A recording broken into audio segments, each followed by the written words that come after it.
Columbus Police Chief Elaine Bryant and her administration under a lot of pressure to address issues of crime and violence. It's a problem plaguing communities and devastating families.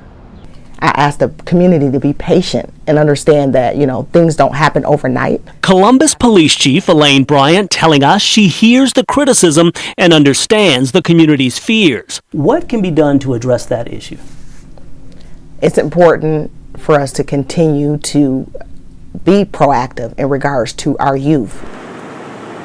For months now, we've reported on the wave of deadly violence citywide.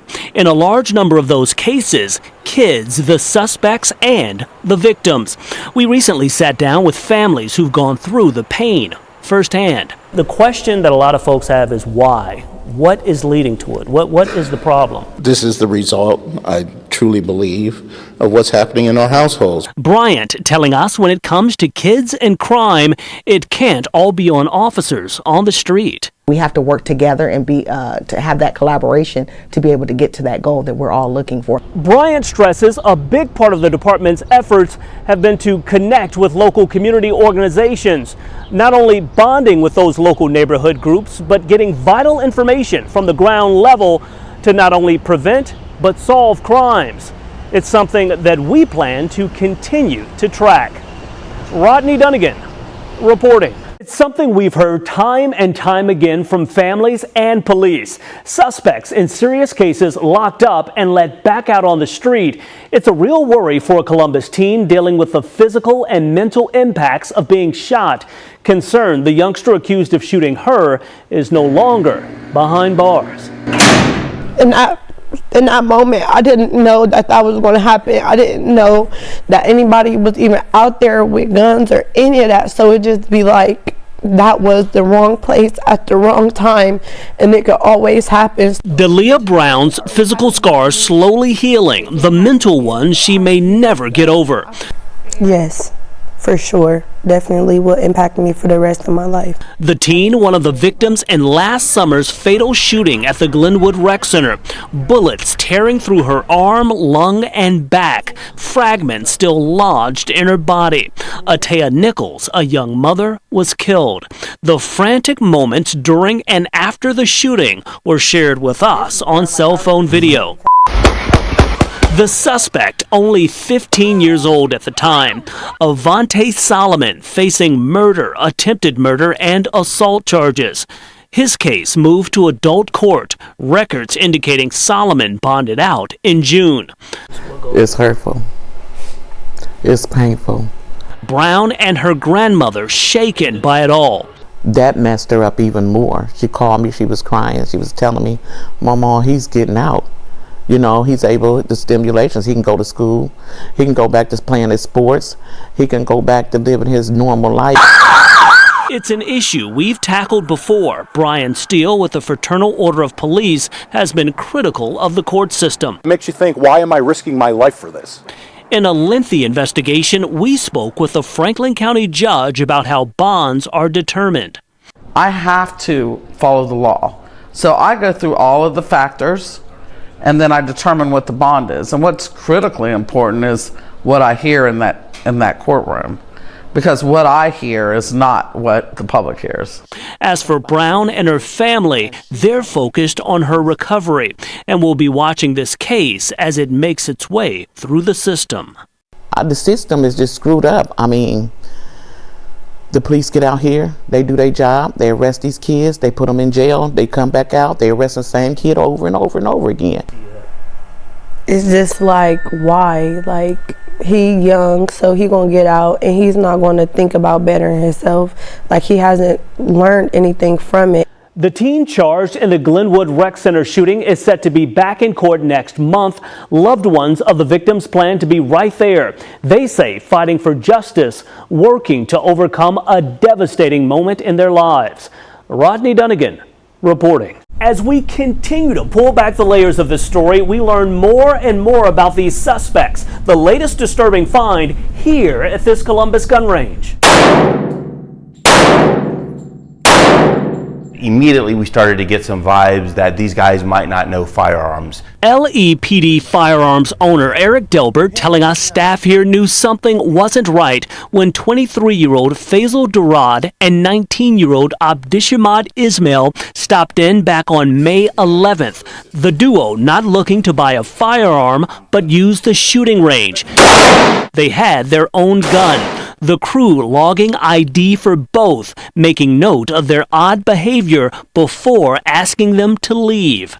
We weren't comfortable letting them on the range, and so they were actually kicked out of the store at that point. Just weeks later, police say the pair played key roles in a rash of violent crimes, from an armed holdup at a car dealership to a bank robbery. Hands up! And eventually a shooting along I-70 that landed a Columbus police officer in the hospital. When their names were released, Delbert discovered the connection. In this industry, we have to do our part to make sure we do whatever we can in our power to keep firearms out of the hands of bad guys and to help keep the community safe. Police identified Ishmael as the suspect who died on I-70. Durad remains in custody, as does a third man who was arrested, 20-year-old Aiden Jama. As this case moves forward, investigators working to find out where and how the suspects got a hold of the weapons used in last week's crime spree. That information certainly vital for prosecutors. Rodney Dunigan reporting. Rodney. As the city of Columbus deals with this recent wave of deadly violence, we're pressing Mayor Andrew Ginther about steps the city is taking to solve this problem. Is enough being done to keep communities safe? Are the city's current efforts really making any sort of impact? Deadly days of violence across the city of Columbus. This week alone, nearly a dozen shootings. It's leading some to wonder if the city is soft on crime. We took the question to Mayor Andrew Ginther. I don't think that's true when you look at the record, when you take a look at what our officers are doing, the investments we're making. Part of those investments, millions being poured into youth programming this summer to keep kids out of trouble. But what about those teens continuing in a cycle of crime? Ginther pointing to the courts. I mean, what we're looking at here is when you have children, continuing to engage in escalating violent behavior, whether it's stealing cars, armed robberies, use of guns in crimes, there are plenty of laws in place. We need prosecutors and judges to do their job and make sure that kids that are on dangerous, violent paths are held accountable and get the services, support, and resources they need. Felix J. Felix. A round of new officers graduating from the training academy Friday. The mayor believes higher numbers on the streets will help. We'll have more officers on the street by the end of next year than ever before. We are taking a comprehensive approach: prevention, intervention, and enforcement. The issue of crime and violence is a major concern for families across the city. As city leaders continue to look for ways to address these concerns, we will continue to press for answers about what's being done to stop the bloodshed. Rodney Dunigan reporting. We're tracking literally every day a wave of crime hitting city streets. Some say the problems start right on the doorstep of City Hall. Police crime tape, communities rocked by violence, a crisis we've been reporting on from the front lines. The latest incident Tuesday morning, a stolen car crashing in front of a Southside home. 3 kids taken into custody, released hours later. But there has to be consequences in terms of the type of things that they are doing. We just can't, slap them on the wrist and put them back out on the streets, and then they're doing something again that's violent or, impacting the community. Community activist Joe Motiel currently running for the city's top spot. He says Mayor Andrew Ginther is falling short when it comes to addressing issues involving city kids. I don't think he's got the right plans in place. Just days ago, we spoke with Mayor Ginther about claims his administration is soft on crime. I don't think that's true when you look at the record, when you take a look at what our officers are doing, the investments we're making. Ginther also pointed to a round of new officers graduating from the training academy. He believes higher numbers on the streets will help. We'll have more officers on the street by the end of next year than ever before. We are taking a comprehensive approach: prevention, intervention, and enforcement. Motil doesn't buy it, saying crime in the city is a problem that's simply out of control. The numbers prove it: homicide, felonies, car thefts, and it's happening everywhere. The mayor continues to point to the multi-million-dollar investment in youth programming as an example of the steps the city is taking to address this issue. Some question, though, if that effort is truly working. Rodney Dunigan reporting. The news of the passing of Carnell Tate's mother has been a tough blow. He's only been with the Buckeyes a short time and has already made a real impact in the community. His loss is being felt across Central Ohio and the entire country. Our media partners in Chicago have been on top of this story from the start, and it's getting attention from various outlets. Reports that Ashley Griggs, the mother of Ohio State freshman wide receiver Carnell Tate, was killed in Chicago this weekend in a drive-by shooting. The All-American Bowl tweeting condolences, saying their thoughts and prayers are with Tate and his family during this difficult time. Tate, a high school All-American, played in that game. We spoke with Tate just last month as he participated in a community outreach event at Olentangy Liberty High School. Here's just a bit of what he had to say about giving back to the community. It feels great being able to give out back to the people of the community who support you and support the football program. He went on to tell us about his excitement for the upcoming season. How good is that receiver room? It's pretty great. Everyone's elite in that room. But you expect to have a role? Have your name called? Oh yeah, probably get in where I fit in. Perfect. Tate's mother, Ashley, was 41 years old. According to Chicago police, she was on the sidewalk in Garfield Park when that drive-by happened around 2 Sunday morning. She was one of 5 people who were shot. The other 4 survived. Buckeye Nation is responding on social media. Many tweets are talking about how close she was with her son and that she was an incredibly supportive and involved mother. Rodney Dunigan reporting. Crime and violence is an issue impacting communities across Columbus. Police Chief Elaine Bryant hears the growing chorus of criticism of concerns about what her department is doing to address those problems. We've already taken over 1,800 guns off the streets this year alone. 46 Glock switches off the streets this year alone. Chief Elaine Bryant explaining to us she understands community worries over deadly violence across the city. You get that criticism that you and your department aren't doing enough. What does that do to you personally? I continue to make sure that I'm doing the best job that I can for not only our community, but for our officers and for the city. I took this job. I know what it entails. A vast number of those involved in the continuing issues, just kids. It's something we examined in a recent town hall. A lot of these kids, quite frankly, are lost. So what do you think can help them be found, so to speak? I believe that, a lot of them are suffering from identity crisis. They have no clue of who they are. Bryant emphasizing summer youth programming is working, but the results won't be seen overnight. We are at a time where we're healing.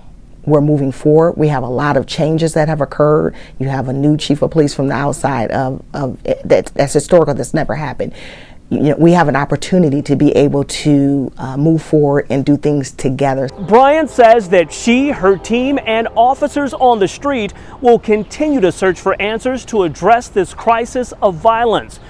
But she stresses it will take the community's support and help to solve the issue as well. Rodney Dunigan reporting. A day of fun, food, and family. Neighborhood leaders here in Mount Vernon doing all they can to highlight all that's positive in this community. We're trying to get everybody to buy into that we are mindset, because once you say we are and you're part of something, it gives you that sense of pride. Saunders Park, the place to be Saturday afternoon. We Are Linden teaming with outreach groups to host a community field day. Everybody's life is important, so the point of us having this cookout for the community is to brings unity, bring everybody together. It doesn't matter what side of town you are. Somebody, we love you. This area has seen its fair share of past issues. Just last year, a 20-year-old woman killed and a 19-year-old woman grazed by a bullet in this very park. This gathering pulling local kids into a positive place, giving area families a safe outlet. Community is very important. I mean, because once you walk outside your doors, that's where you're in. You're in a community. So if you don't feel safe in your own community, then it puts a very big stain on just the overall thing of wanting to come outside the house. You're scared to come out, right? Organizers are confident efforts like this will spark positive change and shine a light on all the great things happening here. In Mount Vernon, Rodney Dunigan reporting. OSU is leading this citywide effort to mentor kids and give them a safe place to gather this summer. The program getting major backing from the university's athletics department and now big financial help from Franklin County commissioners. We're doing a really great job, I think, teaching not just sports skills, but life skills.